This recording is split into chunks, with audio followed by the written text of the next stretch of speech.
बलियापुर गांव में बसंत नाम का एक गरीब किसान रहता था। उसके पास एक छोटी सी जमीन थी जिस पर वो खेती कर अपना गुजर बसर किया करता था। बसंत का एक पड़ोसी था रंगीला, जो हमेशा बसंत से ईर्ष्या करता था, लेकिन बसंत उसे अपने भाई की तरह मानता था। एक दिन सुबह खेत पर काम करते हुए, अरे बसंत, क्या इस बार भी सरसों बोओगे या कुछ और? क्यों मजाक करते हो रंगीला भाई? आपको तो अच्छे से पता है, पिछली बार मेरी सरसों की फसल बिल्कुल भी अच्छी नहीं हुई थी। मेरी बात मानो बसंत, ये खेती तुम्हारे बस की नहीं। तुम मंडी में पल्लेदारी करना शुरू कर दो। ये सुनकर बेचारा बसंत मायूस होकर अपने काम में लग जाता है। एक दिन बसंत अपने खेत की तरफ जा ही रहा होता है। अरे आज तो बहुत गर्मी है भाई, प्यास भी काफी तेज लगी है।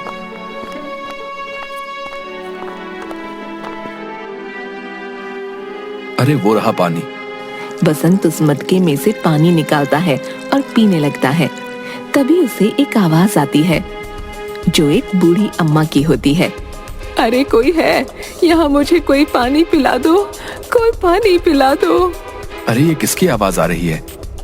तभी बसंत थोड़ी दूरी पर चलता है और देखता है कि एक झोपड़ी है जिसके अंदर एक बूढ़ी अम्मा है, जो चारपाई पर लेटी हुई पानी के लिए चिल्ला रही है।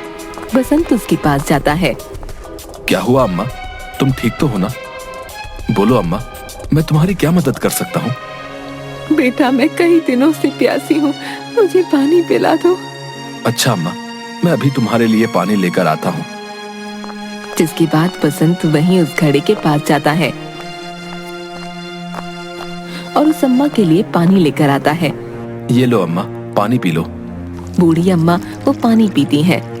हाँ, तुम्हारा बहुत बहुत धन्यवाद बेटा, मैं बहुत ही बूढ़ी हो चुकी हूँ, अब मुझसे उठा नहीं जाता। मैं कई दिनों की प्यासी थी, तुमने ही मुझे पानी पिलाया है, न जाने अब कब मैं ये संसार त्याग दूं बेटा। लेकिन अम्मा, क्या तुम्हारा कोई नहीं है? नहीं बेटा, मेरा इस दुनिया में कोई नहीं है। लेकिन बेटा, क्योंकि तूने मुझे पानी पिलाया है तो मैं तुझे एक राज की बात बताती हूँ। बेटा, तुम्हारे हाथों पानी पी लिया, अब शायद मैं स्वर्ग प्रस्थान कर जाऊं। जाने से पहले तुम्हें एक राज बताती हूँ। मेरे घर के सामने जो नीम का पेड़ है, उसके नीचे एक बहुत पुराना चमत्कारी पिटारा छुपा हुआ है, जो मैं तुम्हें भेंट देना चाहती हूँ। उसका कभी दुरुपयोग मत करना, और कोई इसका दुरुपयोग करे तो इसे यहीं छुपा देना। क्या चमत्कारी पिटारा? अच्छा ठीक है अम्मा, मैं कभी उस चमत्कारी पिटारे का कभी भी अपनी जरूरत से ज्यादा इस्तेमाल नहीं करूंगा और ना ही किसी को करने दूंगा। और अभी तो आप और लंबा जियोगे। ठीक है बेटा, अब तुम जाओ और जाकर उस पिटारे को जमीन से निकाल लो। बसंत वहां से उस नीम के पेड़ के पास जाता है और उसके पास वाली जमीन खोदने लगता है। तभी उसे मिट्टी में एक लकड़ी का पिटारा दिखता है। अरे अरे, ये वही लकड़ी का चमत्कारी पिटारा है। अम्मा की बात सच हो रही है। तभी वो अपने घर जाता है। अजी, आ गए आप? कब से आपकी राह देख रही थी। और ये क्या ले रखा है जी आपने अपने हाथ में? किसका लकड़ी का पिटारा उठा लाए आप? अरे भाग्यवान, ये एक चमत्कारी पिटारा है। हम जो भी इसमें चीज डालेंगे वो दोगुनी हो जाएगी। ये क्या बोल रहे हैं जी?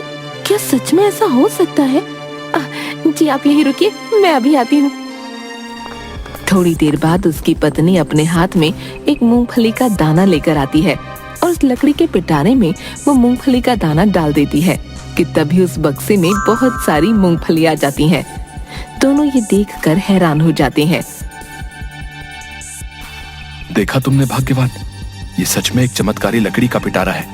हम इसमें जो भी चीज डालेंगे वो दुगनी हो जाती है। हाँ जी, आप तो सच बोल रहे हैं, ये सच में एक चमत्कारी लकड़ी का पिटारा है। अब बसंत को जो भी चाहिए होता वो उस लकड़ी के पिटारे में डालता और वही उसके सामने बहुत अधिक मात्रा में आ जाता। बसंत अब बहुत खुश था।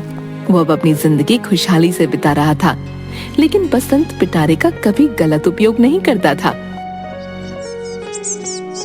एक दिन बसंत उस पिटारे के साथ अपनी जमीन पर जाता है जहाँ वो खेती करता है।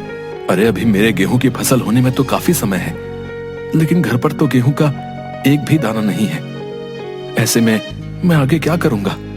थोड़ी देर सोचने के बाद क्यों ना मैं इस पिटारे में एक गेहूं का दाना डाल देता हूँ, जिससे ये बहुत सारे हो जाएंगे और इन्हीं से मैं अपना काम चला लूंगा। अरे लेकिन मेरी गेहूं की फसल तो हुई नहीं है, फिर गेहूं का दाना कहाँ से लाऊं? बसंत थोड़ी दूर चलता है। पास ही उसका एक रंगीला नाम का पड़ोसी था, जो अपने खेत में ही खेती कर रहा था। अरे रंगीला भाई, जरा एक गेहूं का दाना चाहिए तुमसे। अरे भाई, बस एक गेहूं के दाने का भला तुम क्या करोगे? खैर, ये लो एक गेहूं का दाना। और रंगीला उसे अपनी गेहूं की फसल में से एक गेहूं का दाना तोड़ कर दे देता है। बसंत रंगीला से वो गेहूं का दाना लेकर चलने लगता है, लेकिन रंगीला को ये बात कुछ रास नहीं आती और वो बसंत के पीछे पीछे जाने लगता है और एक जगह छुपकर बसंत को देखने लगता है कि तभी बसंत अपने उसी लकड़ी के पिटारे में एक गेहूं का दाना डालता है। देखते ही देखते एक गेहूं से काफी सारे गेहूं के दाने हो जाते हैं। ये देखकर रंगीला हैरान हो जाता है। अरे ये क्या? इस बसंत ने तो सिर्फ एक ही दाना इस लकड़ी के पिटारे में डाला था। ये इतने सारे गेहूं के दाने इसमें कैसे हो गए हैं? जिसके बाद वो आदमी वहाँ से अपने घर जाता है और अपनी पत्नी को बसंत की सारी बातें बताता है। ये क्या बोल रहे हैं कि क्या सच में बसंत के पास कोई चमत्कारी लकड़ी का पिटारा है? आप एक काम करिए जी, वो लकड़ी का पिटारा ले आइए उससे, फिर हम उसमें पैसे डालेंगे, जिसके बाद वो बहुत सारे हो जाएंगे। ऐसे हम बहुत अमीर हो जाएंगे जी। अरे भाग्यवान, मैं कैसे उस बसंत से वो चमत्कारी लकड़ी का पिटारा ला सकता हूँ? वो पिटारा बसंत मुझे कभी नहीं देगा। मैं कुछ नहीं जानती, कुछ भी करिए, लेकिन वो चमत्कारी पिटारा ले आइए। जरा सोचिए ना, हम उस पिटारे की मदद से कितना कुछ पा सकते हैं। हाँ हाँ भाग्यवान, ठीक है, करता हूँ कुछ। रात को सभी गांव वाले सो रहे थे। रंगीला चुपचाप अपने घर से निकला और बसंत के घर गया, जहां वो देखता है कि बसंत और उसकी पत्नी सो रहे थे। अब न जाने वो चमत्कारी पिटारा इस बसंत ने कहाँ रखा होगा। तभी रंगीला यहाँ वहाँ देखने लगा और देखते ही एक जगह छोटी सी मेज पर उसे लकड़ी का चमत्कारी पिटारा रखा हुआ दिखा। अरे अरे, वो रहा चमत्कारी लकड़ी का पिटारा। रंगीला लकड़ी का पिटारा चुपके से चुरा लेता है और उस पिटारे को अपने घर ले आता है। तभी उसकी पत्नी रंगीला को देर रात गए घर आता देख लेती है। इतनी रात गए कहाँ गए थे? और ये क्या है आपके जी हाथ में? कहीं ये वही चमत्कारी पिटारा तो नहीं है? हाँ हाँ भाग्यवान, देखा, ले आया हूँ मैं ये चमत्कारी लकड़ी का पिटारा। तभी रंगीला उसमें एक 10 रुपए का नोट डालता है।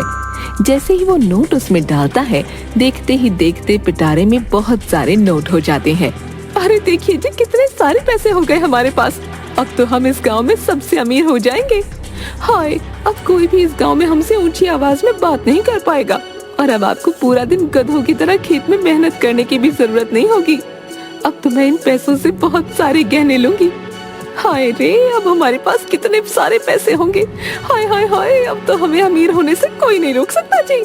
वो सब तो ठीक है भाग्यवान, लेकिन अभी तुम इस पिटारे को छुपा दो। अगर किसी ने देख लिया तो शामत आ जाएगी। हाँ ठीक है जी, अभी छुपा देती हूँ इसे। उधर सुबह होती है। अजी सुनिए जी, न जाने वो लकड़ी का पिटारा कहाँ चला गया, यहीं तो रखा था। ये सुनकर बसंत उसके पास आता है। क्या हुआ भाग्यवान, आखिर कहाँ गया वो पिटारा? तुमने तो यही रखा था ना? हाँ जी, यही तो रखा था, लेकिन अब यहाँ नहीं है जी। हे भगवान, न जाने वो पिटारा यहाँ से कौन चोरी करके ले गया। बस जो भी ले गया है वो उस चमत्कारी पिटारे का दुरुपयोग ना करे। दोनों बहुत दुखी हो जाते हैं। उधर रंगीला और उसकी पत्नी रोज अब उस पिटारे में एक नोट डालते, जिसके बाद बहुत सारे नोट हो जाते और उन्हें एक बोरी में रख लेते। सुनिए जी, जब तक हमारे पास बहुत सारे पैसे इस चमत्कारी पिटारे से इकट्ठा नहीं होते, तब तक हम किसी को भी पता नहीं लगने देंगे कि ये पिटारा हमारे पास है। हम इससे पहले बहुत सारे नोट जोड़ लेते हैं। देखते ही देखते वो पैसों से एक बोरी भरना शुरू कर देते हैं। चलिए जी, अब हम बोरी को अंदर कमरे में छुपा देते हैं। हाँ हाँ भाग्यवान, तुम सही बोल रही हो। चलो इसे अंदर कमरे में छुपा देते हैं। जिसके बाद दोनों अपनी नोटों से भरी बोरी एक कमरे में छुपा देते हैं। अगले दिन बसंत अपने खेत में जा रहा होता है। तभी उसे रास्ते में रंगीला मिलता है। और भाई बसंत, कहाँ जा रहे हो? अरे बड़े उदास नजर आ रहे हो, सब ठीक तो है ना?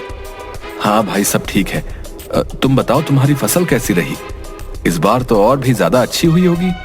फसल? कैसी फसल भाई? अब मुझे फसल वसल बोने की कोई जरूरत नहीं है, समझे भाई? क्यों जरूरत नहीं है भाई?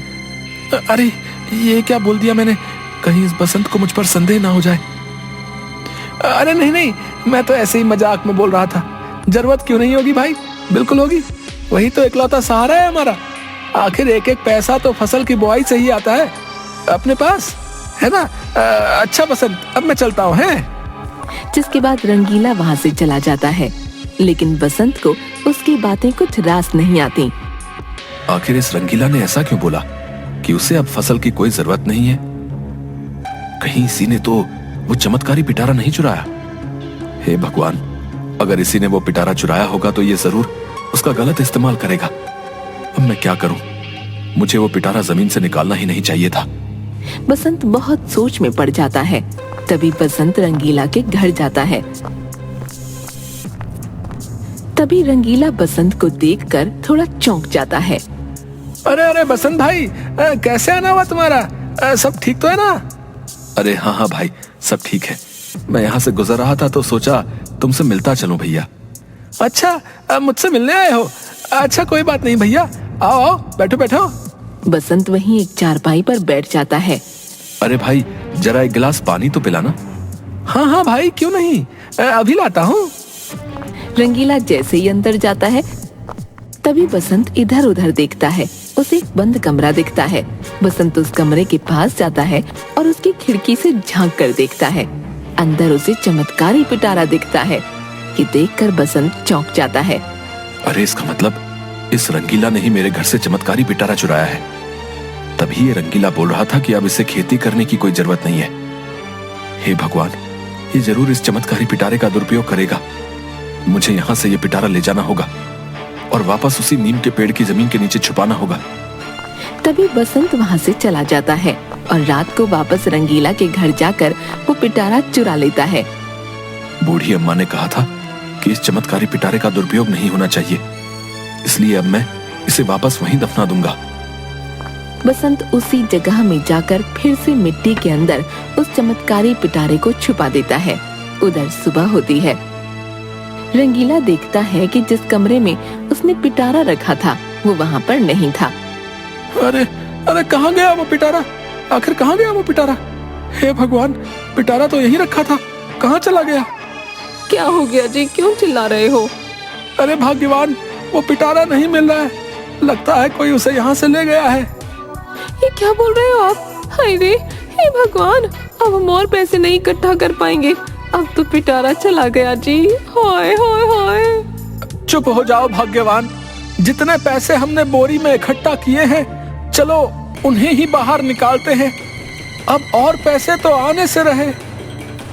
तभी दोनों एक बंद कमरे की तरफ जाते हैं और जैसे ही कमरे का दरवाजा खोलते हैं, देखते हैं कि बहुत सारे चूहे नोटों की बोरी के आसपास मंडरा रहे थे।